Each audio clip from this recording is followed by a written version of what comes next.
Now, frequency spectrum and practical frequency spectrum. This is what I call, it's kind of like you understand one, you understand the other. Basically, the CD came about, and the frequency spectrum, they said, okay, well, it should be about, where the human ear lies. So some scientists decided that it was between 20 hertz and 20,000 hertz, which is, vibrations per second. So like a 20 hertz would be like a very low sub bass, very siny, very difficult for most speakers to translate. You'd need to be, in front of like a large sound system. And 30 hertz would be about where the practical frequency spectrum starts, and that's when we get into roll off and all that fun stuff. So don't let this scare you. So yeah, the frequency spectrum is between 20 and 20,000 hertz. The practical frequency spectrum is between 35 hertz to around 18,000 hertz, something like that. Just because of the very, very high frequencies, children and dogs can hear, but humans can't, right? It's this kind of range up here. And it's okay to kind of cut that off. That is very, very high frequency content that, like our ears as we get older, we can't hear. And if you've ever been into like a club and like there's like a very like high risey like tweeter sound, it's like psst, like a very high kind of ear piercing, eye bleeding sound. That's what that kind of range is.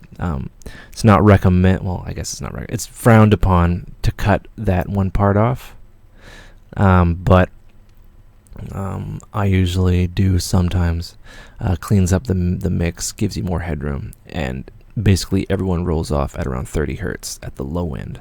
30 hertz would be like the threshold. 30 hertz is where you feel it, and anything below there will just be kind of muddy, like a big truck driving by, a very, very big truck driving by. But yeah, so you don't really need to look at meters, but it's always kind of recommended, and I recommend this one. So yeah, we'll just kind of play a track. Right, so that's mid to high like frequency content, and you can see it. And then you have your low end here, and then it peaks here and it rolls off, right? So the heart of this track is around 37, and we'll get into hearts a little bit later. But yeah, I just wanted to kind of give you an example of what these EQ, the analyzers, the practical frequency spectrum.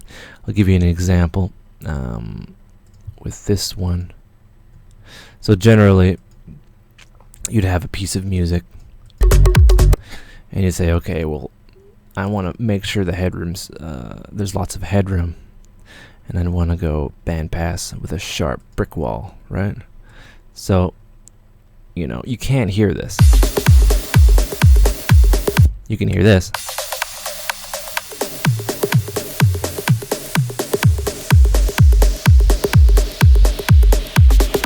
Right? So that's basically why they cut at 30 hertz. And I'm getting ahead of myself, but I just wanted to show you an example.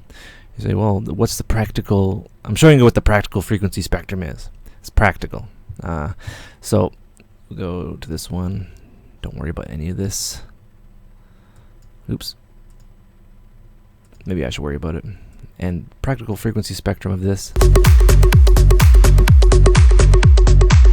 Or you can definitely hear that, but right around...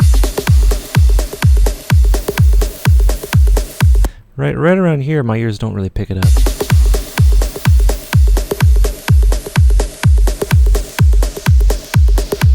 Right, 16K. Right, so that's your practical spectrum. So when you're working with music, that's basically what you work with. It's a lot smaller in terms of your hearing and bass response, because if you have a lot of mud in the the 20 to 30 or 20 to 29 range, it really sucks. And yeah, I'm getting ahead of myself, but we're going to be going on and we're going to be learning practical stuff next. So hold tight.